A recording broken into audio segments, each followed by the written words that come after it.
जय हिंद, जोहार जगह। मैं शमशाद आलम। आज जिस मुद्दे पे बात करने वाले हैं वो मुद्दा है झारखंड लोकतांत्रिक क्रांतिकारी मोर्चा यानी कि जयराम महतो की पार्टी का सेंट्रल कमेटी का बैठक हुई। वो बैठक किसी हॉल में नहीं, यानी कि झारखंड के खूबसूरत वादियों के बीच में, यानी कि पहाड़ की तलहटी में, जंगलों के अंदर में भाई वो मीटिंग की गई।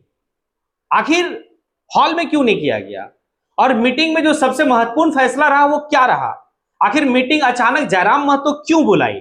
काफी कुछ सवाल है और इसी सवाल का जवाब देने के लिए मैं आया हूं। आप लोग वीडियो में अंत तक बने रहिए। चलिए चलते और सारी बात को समझते हैं कि आखिर मीटिंग क्यों बुलाई गई थी। जयराम महतो के द्वारा सेंट्रल कमेटी की मीटिंग थी। दरअसल बात है, आप लोग समझिएगा कि भाई अभी जो है कि बिहार में चुनाव है और बिहार के चुनाव के साथ साथ झारखंड में भी एक सीट है, यानी कि घाटशिला वैकेंट हुआ था। उपचुनाव का जो है कि भाई घोषणा हो गया, चुनाव होने वाला है। अब ऐसे में जो है कि झारखंड की जितनी भी पार्टियां हैं, सभी पार्टियां भाई अपना अपना कैंडिडेट वहां पर देने का घोषणा कर दी है। लेकिन जयराम महतो की पार्टी के ऊपर एक कयास लगाया जा रहा था, क्या जयराम महतो अपने पार्टी से किसी कैंडिडेट उतारेंगे या फिर चुनाव लड़ेंगे कि नहीं लड़ेंगे, ये एक जो है कि भाई चल रहा था। लेकिन कल जयराम महतो भाई फाइनल कर दिए कि घाटशिला का उपचुनाव झारखंड लोकतांत्रिक क्रांतिकारी मोर्चा लड़ेगी और दमखम से लड़ेगी। इसीलिए सेंट्रल कमेटी का भाई मीटिंग बुलाया गया था और खास करके कोल्हान क्षेत्र के जितने भी यानी कि टीम है या जितने भी मतलब वहां जिला है, सभी जिला या जितने भी प्रत्याशी सभी को बुलाया गया। और काफी लंबा चौड़ा मीटिंग हुआ। काफी लोग उस मीटिंग में जो पार्टी के शीर्ष पे बैठे हैं सभी लोग, यानी कि 2024 के जो कैंडिडेट रहे थे वो भी सब लोग आए। मशवरा हुआ एक दूसरे से, जो है कि भाई समझा गया क्या लड़ना चाहिए या नहीं लड़ना चाहिए, क्या होना चाहिए क्या नहीं होनी चाहिए, ये सारी बात हुई। तो उसमें बात छन कर आता है 99% लोगों का कहना था कि भाई उपचुनाव लड़नी चाहिए। अब ये सबसे बड़ा सवाल है कि आखिर कैंडिडेट कौन होगा। क्या पिछले बार जो कैंडिडेट 2024 में झारखंड लोकतांत्रिक क्रांतिकारी मोर्चा के सैंपल से चुनाव लड़ा था, क्या वही कैंडिडेट होगा? रामदास मुर्मू या फिर और कोई होगा? तो ये सारी जो बात है कि कैंडिडेट कौन होगा नहीं होगा, वो आपका कोल्हान की टीम के ऊपर छोड़ दिया गया। जयराम महतो का कहना साफ है कि आप लोग जाइए कोल्हान में एक मीटिंग कीजिए और 1 से 2 दिन में आप हमें रिपोर्ट दीजिए कि आखिर चुनाव कौन लड़ेगा, कैंडिडेट कौन होगा। अब इसी बीच में एक बात समझने वाली है कि आखिर बीच जंगल में या बीच जो है कि वादियों में, मतलब पहाड़ की तलहटियों में बैठक की गई। आखिर क्यों की गई? क्या कोई हॉल नहीं था? तो जयराम महतो से मीडिया वाले सवाल किए कि आपको तो हॉल में करना चाहिए था। और भी जो पार्टियां हैं, कोई भी इस तरह का बैठक होती है, सेंट्रल कमेटी की बैठक होती है तो हॉल में होती है और एसी वाला भाई हॉल में होता है। जयराम महतो कहते हैं कि अगर राजनीतिक पार्टियां हॉल में बैठक करे और उसका खर्च 4 से 10 लाख रुपया हो, तो एक बात बताइए, क्या वो जनता के मुद्दों के साथ खड़ा हो सकता है? फिर तो उसे कंपनी के साथ खड़ा होना पड़ेगा। ये बात तो सही है, क्योंकि आपको बैठक करने के लिए पैसा चाहिए और पैसा जो है कि कंपनी वाले आपको देंगे। फिर आप जो है कंपनी का विरोध में आप बात नहीं कर पाएंगे और यही काम जयराम महतो करना नहीं चाहता। जयराम महतो कहना है कि भाई हम लोग जो है कि जनता के साथ खड़े हैं, बैठ के कहीं भी हम जो है कि मीटिंग कर सकते हैं, इसका कोई हमें जो है कि ये नहीं है। ये एक उनका बात था। दूसरा जो है कि पूछा गया कि क्या कुर्मी और एसटी का जो विवाद चल रहा है, इस विवाद के वजह से आपका घाटशिला का जो उपचुनाव हो रहा है वहां पर नुकसान होगा? तो देखिए, जयराम महतो इस बात को समझ रहे हैं और वो हवा में बात नहीं करते। वो जो कहते हैं सही कहते हैं। वो कहते हैं बिल्कुल नुकसान होगा, ये बात हमें मालूम है, लेकिन इस नुकसान का भरपाई हम कर लेंगे। पता कैसे? वो अपने दृढ़ संकल्प से, अपने लोगों तक बात को जो है कि भाई रखने से, हम उनके लिए आवाज उठाए हैं सदन में इस बात को समझाने से, भाई हम सारी चीज को पाट लेंगे और बेहतर जो है कि सुनने को मिलेगा आपको कि भाई रिजल्ट क्या होने वाला। अब देखिए, अब यहां पर है कि एक चर्चा ये भी चल रहा कि भाई हो सकता है कि वो एसटी सीट है। एक बात तो कंफर्म है कि भाई घाटशिला जो है विधानसभा वो एसटी सीट है। अब एसटी को ही खड़ा करना और एक तरफ कुर्मी और एसटी का विवाद से जो है कि कुछ लोगों का, आदिवासी लोगों का कहना है कि भाई बात ऐसा है कि जो भी आदिवासी खड़ा होगा ये वो दिस दैट बहुत तरह की बात हो रही है। तो शायद जयराम महतो को कुछ जो है कि उस बैठक में बात ये भी आया है कि सूर्या हांसदा, वही सूर्या हांसदा जिनका इनकाउंटर के ऊपर सवाल खड़ा किया था, और भाई सूर्या हांसदा का फैमिली से मिलने के लिए जयराम महतो गए और भाई वादा किए थे कि इनके स्कूल में जो भी बच्चे पढ़ते हैं उनका भाई जो हमसे बन पड़ेगा वो हम खर्चा देंगे, और बाकायदे भेजे भी। तो लोगों का कुछ कुछ जो है कि बात वहां उठ रहा था कि सूर्या हांसदा की पत्नी को कैंडिडेट बनाया जाए, लेकिन जयराम महतो साफ जो है इस बात को कह दिए कि भाई कि कोल्हान के जो टीम है वो टीम तय करेगी कि कौन कैंडिडेट होगा। और ये बात सही है, जब तक लोकल लोग वहां का तय नहीं करेंगे तब तक जो है बेहतर नहीं हो सकता है। अगर सूर्या हांसदा की पत्नी को टिकट दी जाती है तो अति उत्तम है, फिर तुरुप का इक्का जो है कि इसको कह सकते हैं कि भाई खेला बड़ा मजेदार हो जाएगा।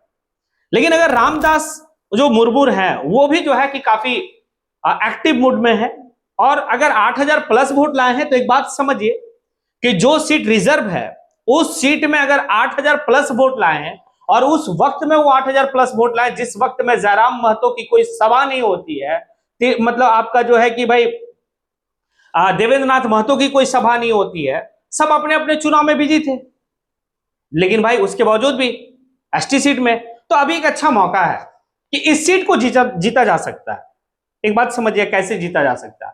अब एक बात देखिए कि जितना भी आने के स्टार प्रचारक है आज के वक्त में झारखंड लोकतांत्रिक क्रांतिकारी मोर्चा का, चाहे वो इखलाक अंसारी हो, चाहे वो देवेंद्र नाथ महतो हो, बेबी महतो हो, पूजा महतो हो, इधर से जो है कि बिहारी महतो है, ये जितना भी है इस तरीके का लोग, भाई मनोज यादव है, जयराम महतो तो बड़ा चेहरा, मोतीलाल महतो, ये सभी लोग जो है कि भाई डेरा डंडी लेके चले जाएंगे घाटशिला।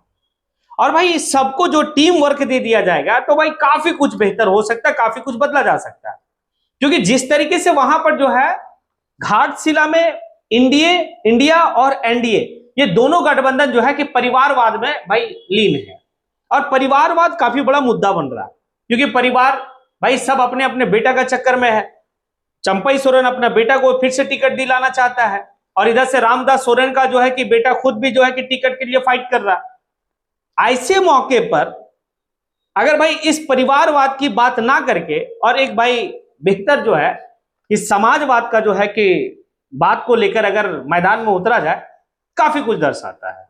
कि क्या लगता है कि कौन बेहतर हो सकता है, कौन बेहतर हो सकता है? क्या रामदास मुर्मू जो पिछले बार कैंडिडेट थे वो, या फिर जो है कि आपका सूर्या हांसदा की पत्नी, कौन हो सकता है? एक तो बात है ये दो कैंडिडेट का चर्चा चल रहा है, और ये भी कहा जा रहा है कि शायद सूर्या हांसदा की पत्नी पार्टी के सुप्रीमो जयराम महतो से मिलने भी शायद आए हैं।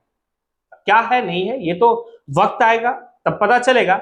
लेकिन एक बात समझिएगा, ये जिस तरीके से जयराम महतो को बदनाम किया गया एसटी कुर्मी का विवाद में लेकर, रेल टेका में सब लोग जो है कि शामिल हुए, चाहे वो आजसू का नेता हो, जेएमएम का नेता हो, या फिर जो है कांग्रेस का नेता हो, या फिर जो है कि भाई आपका बीजेपी का नेता हो, सभी लोग शामिल हुए, लेकिन सबसे ज्यादा विरोध जयराम महतो का। तो एक बात समझिएगा कि आखिर जयराम महतो का विरोध क्यों किया गया, उसका कनेक्शन घाटशिला का उपचुनाव से है।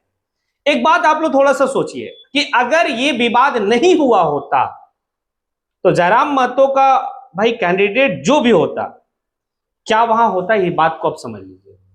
जिस तरीके से युवा, जिस तरीके से हर वर्ग के लोग जयराम महतो का बात पे भाई दौड़ पड़े, या जयराम महतो का बात से जो है कि इत्तेफाक रखे, ये बात दर्शाता है कि काफी कुछ है। लेकिन ये षड्यंत्र के तहत कि भाई घाटशिला का चुनाव में कुछ ऐसा हो ना जाए, इसके वजह से जो है कि भाई जयराम महतो को बदनाम करो, जयराम महतो कह दो कि भाई ये आदिवासी विरोधी, ये कुर्मी का नेता, और लोग बहुत हद तक जो है कि इस बात को साबित करने में लगे कि जयराम महतो कुर्मी का नेता है।